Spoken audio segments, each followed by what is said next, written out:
What if the God many worship isn't the true God at all, but an imposter, a flawed craftsman who created a flawed world? Now, this isn't the plot of some modern sci-fi thriller. It's an ancient belief, a forbidden knowledge that promised liberation, not through blind faith, but through deep, esoteric understanding. This was the very core of Gnosticism.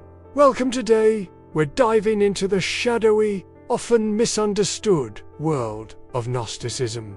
These folks weren't just another splinter group of early mystics. They were pioneers on a spiritual path, so radical it was revolutionary. They claimed to possess Gnosis, a secret, divine knowledge that revealed a profound truth about our existence. A truth painting a startling picture, a flawed creator God, and a hidden, true God, dwelling far beyond our material world. This idea, this Gnosis, wasn't about believing what you were told. It was about direct, personal revelation. But this path of secret wisdom, it set them on a collision course. The early Christian church, which was just starting to grow and was striving for unity and a single doctrine, saw these Gnostic beliefs not as just an alternative viewpoint, but as a profound, existential threat. This sparked a massive historical conflict, a real battle for the soul of a new religion. It was a battle that led to the systematic suppression, the condemnation, and the attempted erasure of Gnostic sacred texts and their unique spiritual vision for centuries.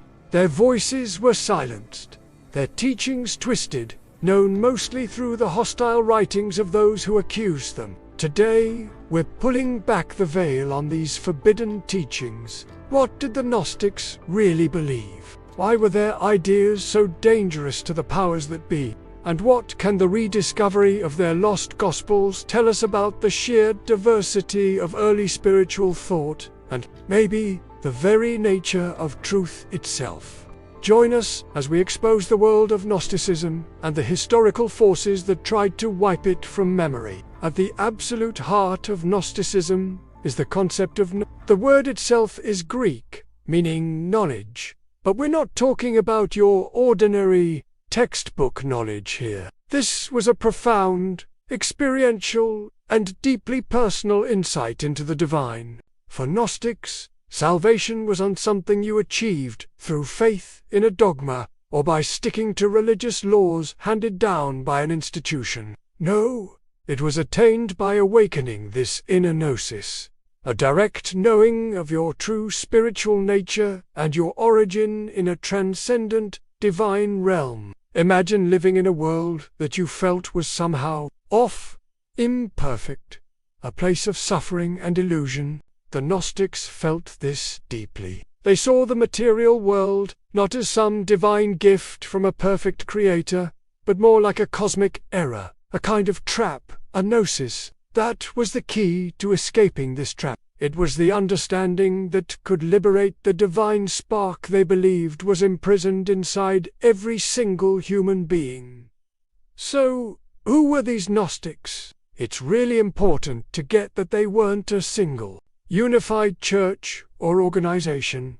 Gnosticism is a broad label scholars use for a whole array of diverse groups and teachers that popped up mostly in the first few centuries CE, often alongside and even within early Christian communities. Thinkers like Valentinus and Marchand developed these incredibly complex philosophical and mythological systems, each offering their own unique path to know. Some Gnostic communities were small, pretty esoteric circles. Others had wider followings. What tied them together was this fundamental belief in salvation through revealed, secret knowledge. This knowledge was often said to be brought by a divine messenger, a kind of revealer figure. For many Gnostics who leaned Christian, Jesus was seen as this ultimate but not so much a sacrificial lamb for humanity's sins in the way Orthodox Christians saw it, but more as a spiritual guide who came to awaken that dormant gnosis within us. His teachings, they believed, had hidden layers of meaning, accessible only to those who were ready to receive them. The promise of Gnosticism was huge, a direct, personal connection to the ultimate divine, a way to make sense of the bewildering and often cruel nature of our material existence, and, most importantly, a path to rise above it. It offered answers to those massive questions. Who are we? Where did we come from? Where are we going? Answers that were radically different from the ones being formulated by what would become mainstream Christianity. It was this radical difference, this claim to a secret, higher truth, that would eventually get them branded as dangerous heretics in the eyes of the emerging church. To really get why Gnostic teachings were seen as so explosive, we need to understand their cosmology, their map of reality. It was a universe defined by a stark, radical dualism, a fundamental clash between the spiritual and the material, light and darkness, good and evil. For the Gnostics, the material world, everything we can see, touch, and experience with our senses, was not the creation of a benevolent, all-powerful God. Instead, they believed it was the flawed handiwork of a lesser, ignorant, or even malevolent deity known as the Demiurge. The term Demiurge literally means craftsman.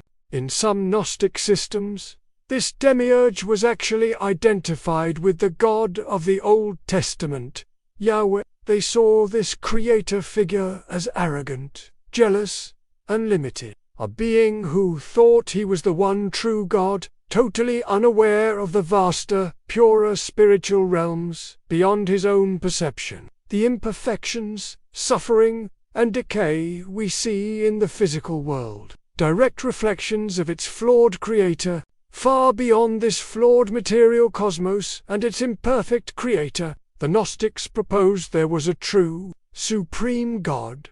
This God was entirely transcendent, perfect, unknowable through ordinary means, and utterly separate from the material universe.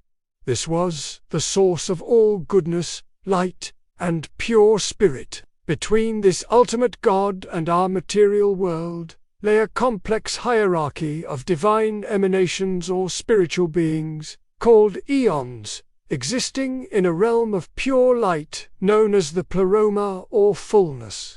According to many Gnostic myths, some kind of cosmic error or fall happened within this pleroma. Often it was an Ea named Sophia, who, in her desire to know the unknowable Father, or through some kind of misstep, caused a crisis that led to the unintentional creation of the Demiurge and subsequently the material world. And where do we humans fit into this cosmic drama? Gnostics believed that within every human being lay a divine spark, a fragment of that true, distant God, a shard of perfect light that had become trapped within the material body, imprisoned in the darkness of the Demiurge's creation.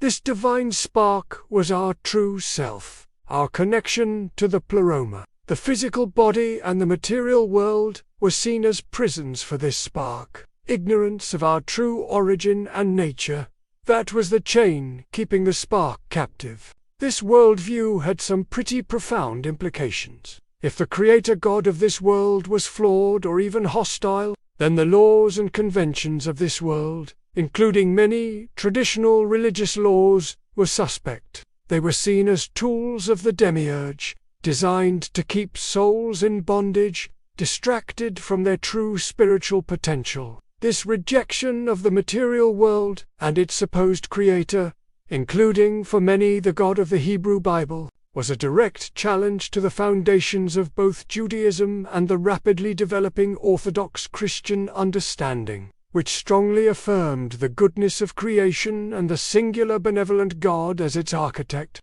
The Gnostic understanding of Jesus was just as radical and distinct as their cosmology. While they revered Jesus, they interpreted his nature and mission in ways that starkly contrasted with the views that were solidifying within proto-Orthodox Christian circle. For Gnostics, Jesus was primarily a divine messenger, an emissary from the true, transcendent God, sent down into this flawed material world. His purpose wasn't mainly to die on a cross to atone for sins, as in the Orthodox narrative. Instead, Jesus was seen as an illuminator, a spiritual teacher, whose main job was to awaken that dormant gnosis within humanity to reveal the secret knowledge of our divine origins and the path back to the pleroma, the realm of the true God. His teachings were considered keys, parables, and mystical insights designed to stir the divine spark from its slumber. The Gnostics often believed that Jesus gave special, secret teachings to his closest disciples, teachings not meant for the uninitiated masses, and not found in the more public, literal interpretations of his life. These were the core of the Gnosis that led to liberation. A really significant aspect of many Gnostic Christologies was a concept known as dosis, taken from the Greek word doukein, meaning to seem or to appear. Docetism suggested that Christ's physical body wasn't truly human or material. They argued that the divine Christ, being a pure, spiritual being from the pleroma, couldn't truly suffer, die, or be bound by the limitations and corruptibility of flesh, H1.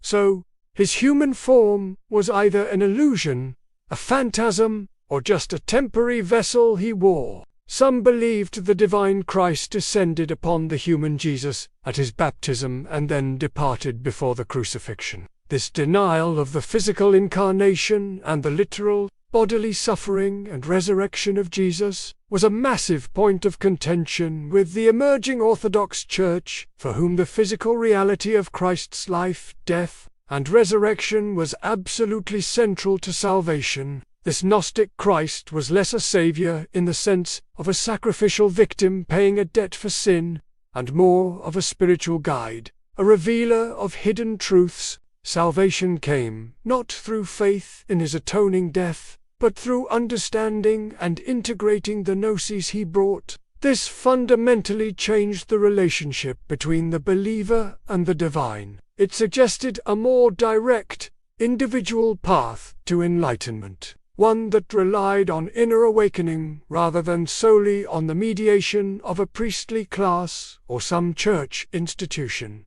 The implications were revolutionary. If Jesus' humanity was only apparent, or if his primary mission was to impart secret knowledge to a select few, it undermined the developing church's emphasis on a universal message, the historical reality of the crucifixion as a saving event for everyone, and the authority of apostolic tradition passed down through a visible church. It presented a Jesus who empowered individuals with knowledge, potentially bypassing the very structures the early church was trying to build. This reimagined Christ, a figure of esoteric wisdom rather than solely orthodox faith, became a central figure in the forbidden teachings that church authorities felt they absolutely had to erase. The first few centuries of the Common Era were a real crucible for Christian thought. Early Christianity wasn't the monolithic religion we might picture today. It was a vibrant, sometimes chaotic, landscape of diverse interpretations, communities, and theological explorations. Groups of believers gathered around different teachers, revered different texts, and held all sorts of varying beliefs about the nature of God, Christ, and salvation. Into this dynamic environment, Gnosticism emerged not just as another variant, but as a potent challenger. From the perspective of those working to establish a unified, orthodox, or right-believing Christian church, Gnosticism posed a serious problem. Its core beliefs directly contradicted the foundational ideas they were trying to codify and spread. The Gnostic claim of a secret, superior knowledge, accessible only to a select few, was fundamentally at odds with the orthodox emphasis on a public, universally accessible revelation passed down through the apostles and their The Gnostic worldview, with its flawed Demiurge and rejection of the material world as evil, was an affront to the orthodox doctrine of a single, good God who created a good world. The idea that the God of the Old Testament was an ignorant or malevolent, lesser being was particularly scandalous. as it essentially cut the cord between Judaism and Christianity that Orthodox thinkers were so keen to establish, and the Gnostic reinterpretation of Jesus. Often as a docetic figure whose primary role was to impart secret wisdom rather than to physically suffer and die for the sins of humanity.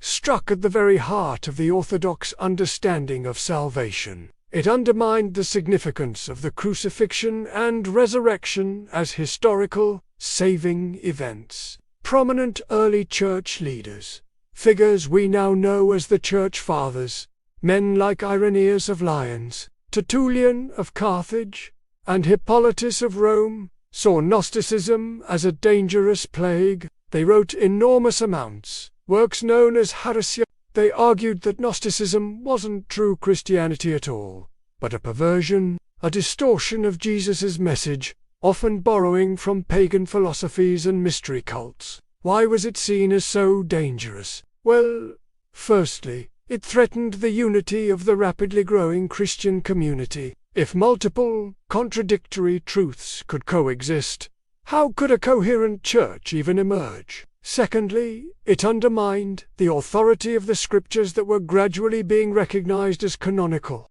Gnostics often produced their own gospels and texts, claiming they contained authentic, secret sayings of Jesus or apostles, challenging the exclusivity of what would become the New Testament. Some Gnostic texts even reinterpreted Old Testament stories from a radically different angle, like the serpent in Eden being a hero. Thirdly, it challenged the developing church structure and the authority of bishops, who saw themselves as guardians of the apostolic tradition. Gnosticism, with its emphasis on personal revelation and inner knowledge, could simply bypass this institutional authority. So, the problem for the early church wasn't just some theological disagreement, it was a battle for the very definition of Christianity, for control over its narrative, its scriptures, and its institutional future. Gnosticism, with its alluring promise of secret knowledge and its radical cosmology,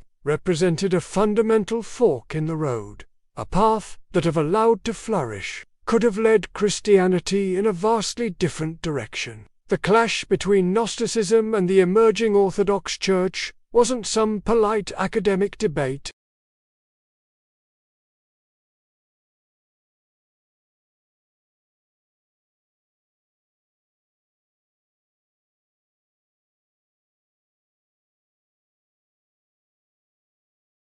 And matter as inherently flawed or evil, the Orthodox position increasingly affirmed the goodness of God as creation, as declared in Genesis. The Gnostic dismissal of the material world as a prison created by an ignorant or malevolent Demiurge, that was seen as a blasphemous rejection of God's sovereignty and creative power.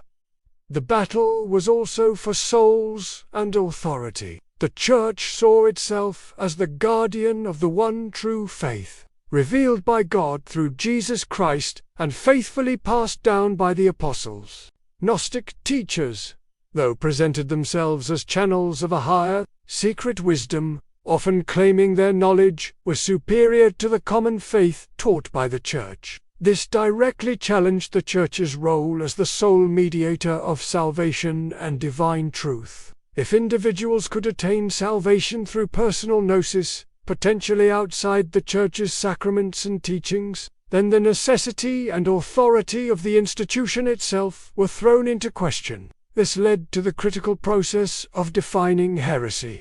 As the Church consolidated its doctrine, anything that strayed too far from the emerging consensus was labeled heretical, a dangerous falsehood that could lead believers astray. Gnosticism, with its many differing schools and speculative cosmologies, became a prime target. Fathers like Irenaeus meticulously catalogued and refuted Gnostic beliefs, not just to clarify orthodox teaching, but to draw clear lines in the sand, marking us from them. Key points of contention really fueled this agitation. 1.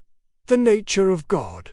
Was God one, the benevolent creator of everything? Or was there a remote, true God and a lesser, flawed Demiurge, responsible for our imperfect existence? 2.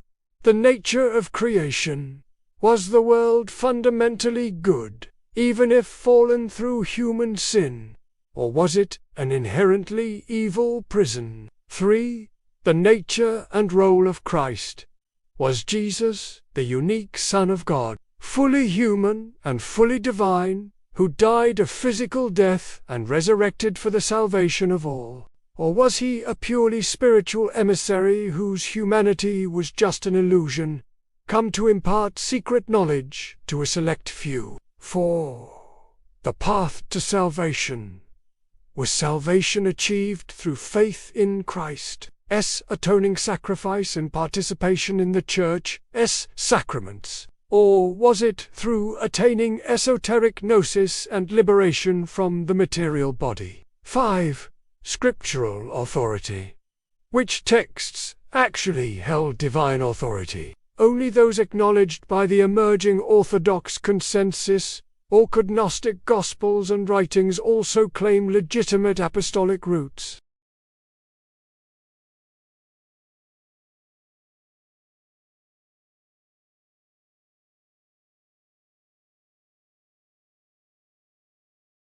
The Church Fathers genuinely believed they were fighting for the very soul of their faith against a seductive and corrosive influence that threatened to fragment the community and distort what they held to be the true gospel. Their response would be comprehensive and, ultimately, devastating for the Gnostic traditions. This journey into ancient secrets, into the very heart of a spiritual conflict that shaped history, is far from over.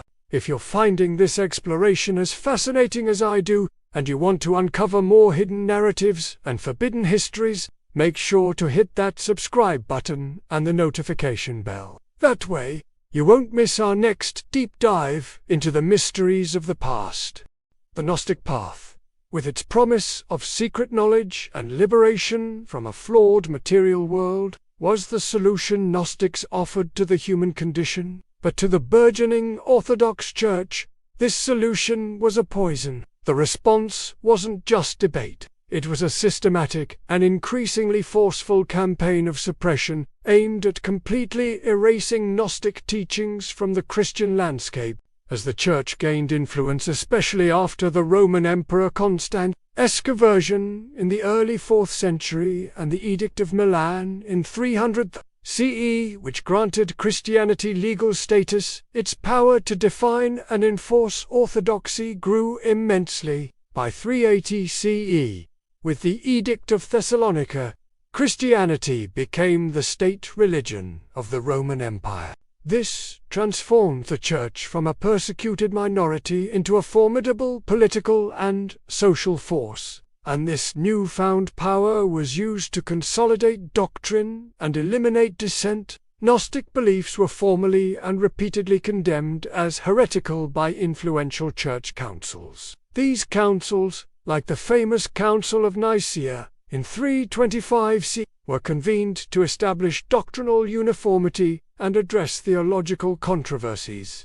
While Nicaea primarily focused on Arianism, the broader effort to define orthodoxy inherently marginalized and condemned Gnostic perspectives. Decrees were issued, anathemas pronounced, and Gnostic teachers and their followers were increasingly pushed to the fringes, their teachings branded as dangerous and deviant. One of the most devastating parts of this suppression was the systematic destruction of Gnostic texts. Church authorities actively sought out Gnostic writings, their Gospels, their cosmologies, their philosophical treatises, and ordered them to be burned. These books were seen as carriers of spiritual contagion, capable of corrupting the faithful. This campaign of textual erasure was tragically effective. For over 1500 years, almost everything known about Gnosticism came through the very biased lens of its detractors. The Church Fathers who quoted Gnostic writings selectively, only to refute them.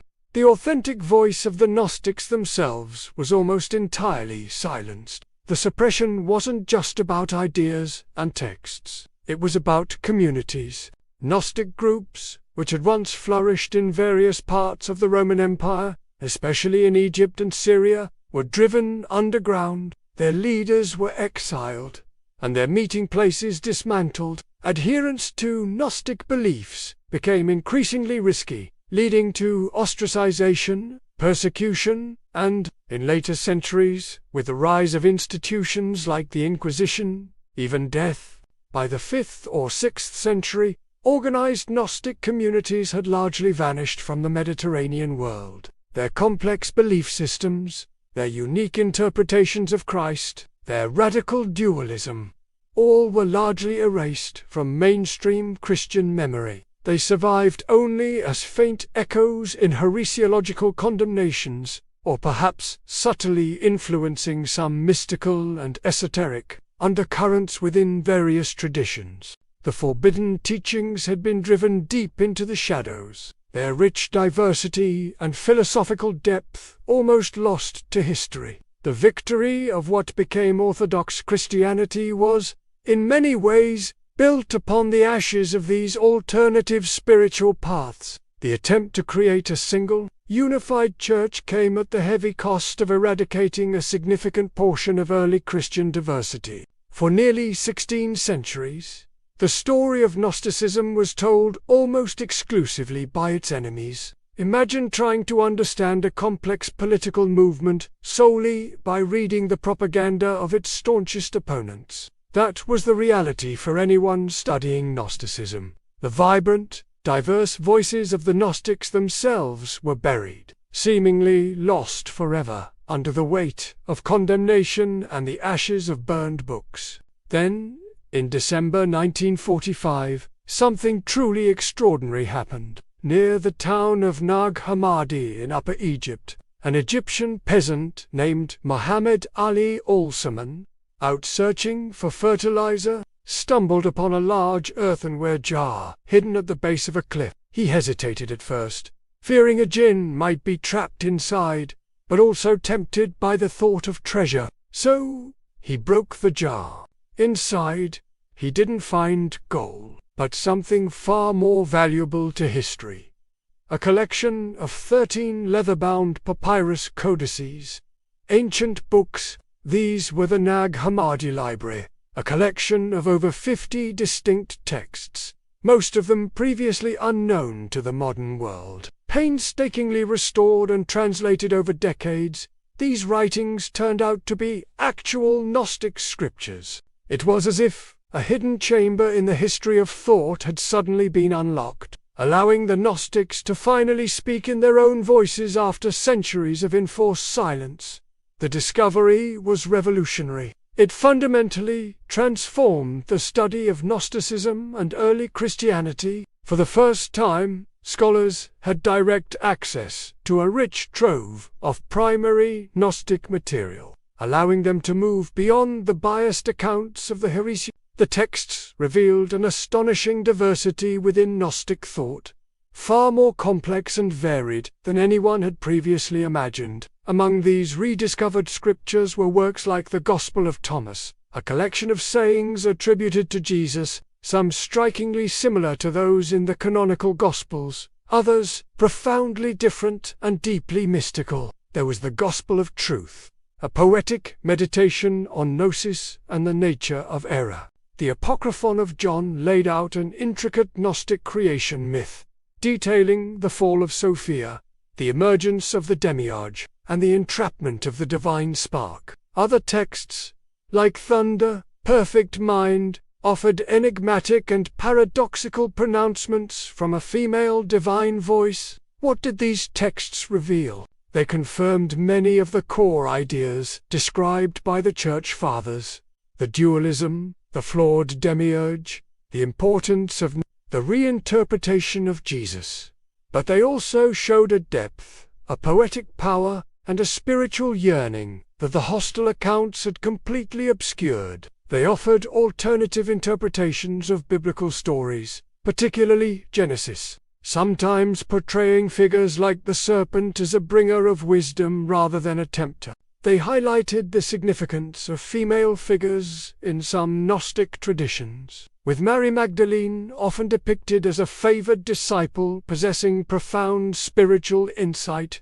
The Nag Hammadi library didn't just give us new texts, it gave us a new perspective on the dynamic and contested nature of early Christianity. It showed that what became orthodoxy was just one stream among many, and that the path to its dominance involved the active suppression of other vibrant Christian expressions. These forbidden teachings, once consigned to oblivion, had demanding a re-evaluation of a crucial period in religious history. The silence had been broken, and the echoes were profound. The rediscovery of the Nag Hammadi texts didn't just excite scholars, it ignited a fresh wave of interest in Gnosticism among a much broader audience. Why, after nearly 2 millennia, do these ancient, once suppressed teachings continue to fascinate and resonate with people today? Perhaps it is because Gnostic themes touch upon enduring human anxieties and aspirations that really transcend specific historical contexts. One of the most persistent Gnostic themes is a profound sense of alienation from the material world, a feeling that there's something fundamentally wrong or incomplete about our ordinary existence. In an age marked by consumerism, environmental crises, and often a sense of meaninglessness, the Gnostic critique of the material world as a flawed or illusory domain can strike a powerful chord. The idea of a hidden, deeper reality, or a lost spiritual home, offers an alternative to purely materialistic explanations of life. Also, Gnosticism's emphasis on personal spiritual experience and direct knowledge over blind faith, or just sticking to external dogma, appeals to many modern spiritual seekers. In a culture that often values individualism and distrusts institutional authority, the Gnostic path of inner awakening and self-discovery can seem incredibly empowering. The idea that the divine spark resides within each individual, just waiting to be fanned into flame, resonates with contemporary spiritualities that focus on personal transformation and the inherent divinity of the self. Gnostic ideas, or themes that sound a lot like Gnosticism, have subtly permeated Western culture for centuries, often through esoteric and philosophical We see echoes in some forms of mysticism, in the works of writers like William Blake or Hermann Hesse, in the psychological theories of Carl Jung, and even in modern popular culture, in films, literature, and art that explore themes of illusory realities, flawed creators, and the quest for liberating knowledge. Some scholars even point to a kind of modern Gnosticism, in ideologies that elevate an internal sense of self over physical reality, or seek to overcome human limitations through specialized knowledge or technology. The figure of Mary Magdalene, often portrayed in Gnostic texts as a prominent disciple with special understanding, has also captured the modern imagination, symbolizing a suppressed feminine voice within Christianity and a challenge to traditional patriarchal interpretations. Of course, this revival of interest in Gnosticism isn't without controversy. Some see it as a dangerous revival of ancient heresies, while others view it as a valuable spiritual resource, a lost branch of Western wisdom that offers profound insights into the human condition. The ongoing debate is a testament to the enduring power of these ideas.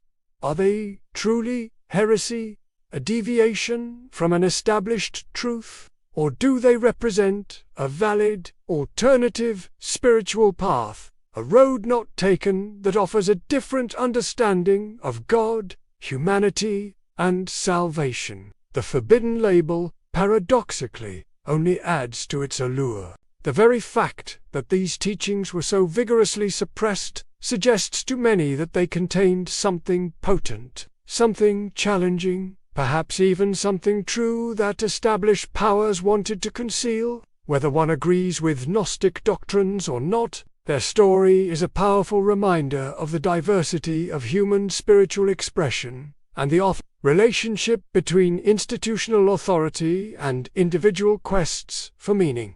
So, what is the exposed truth of Gnosticism? What were these forbidden teachings that church authorities tried so desperately to erase? As we've journeyed through their complex cosmology, their reimagined Christ, and their path of secret knowledge, a picture emerges of a spiritual tradition that offered a radically different vision of reality and our place within it. The core of the Gnostic truth was Gnosis itself.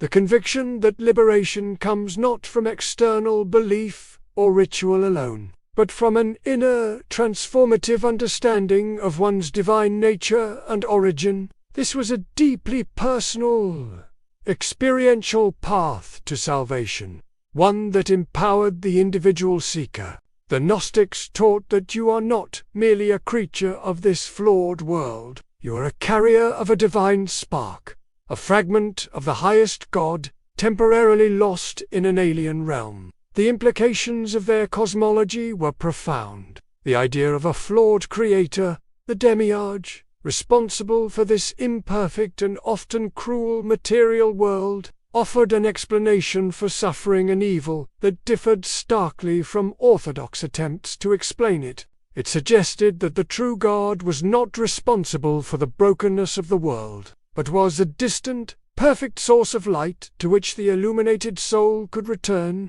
This, for many, was a liberating concept, freeing them from the need to reconcile the world's injustices with the idea of an omnipotent, benevolent creator of this particular universe. Their Christ was an awakener, a guide to this Gnosis, whose teachings, especially the secret ones, were keys to unlocking the prison of material existence. This presented a different model of discipleship, one focused on wisdom and enlightenment. What was lost with the suppression of Gnosticism? Certainly a vast body of literature, philosophical inquiry, and diverse spiritual practices. The Nag Hammadi discovery gave us a glimpse, but it's likely only a fraction of what once existed. More than just texts, what was lost was a significant current of early Christian diversity. The early Christian world was a tapestry of many threads. Gnosticism was one of the most vibrant and challenging.